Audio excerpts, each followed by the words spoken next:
It's like a joke, but it's not funny.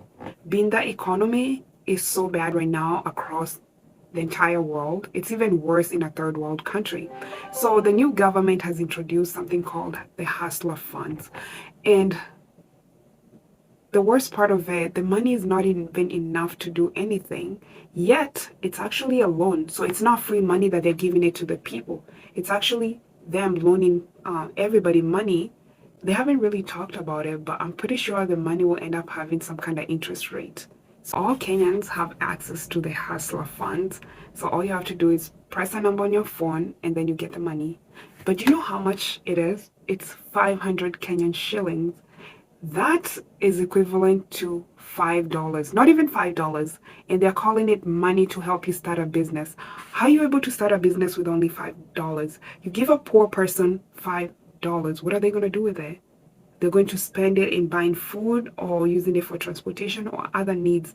And once they spend it, that means they're not going to generate any more money from it. So they've already used it. And then later on, you come and start asking them to pay it back. How are they going to pay it back when the money did not really help them with anything? I'm sorry. With the Hustler Fund, you have 14 days to pay back the 500 Kenyan shilling, which is equivalent to $5. So if you don't pay back in 14 days, guess what? You're going to jail.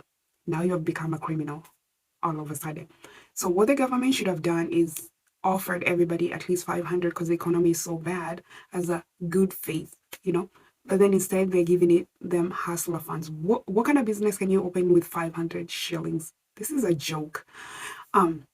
If you haven't read this, go read Proverb 22:7. The rich rule over the poor, and the borrower is a slave to the lender. When you take that 500 shillings, you're now becoming a slave to the Kenyan government. Try to avoid this hustler fund and find a different way of getting that money because you're losing your freedom by borrowing the money. You're not gaining any leverage at all. You're just putting yourself in a bigger hole. And now you have 14 days of stress to come up with 500 that you did not have in the first place. You probably borrowed it to buy food or transportation or something. There's no way you can open a business with 500 shillings. That's $5.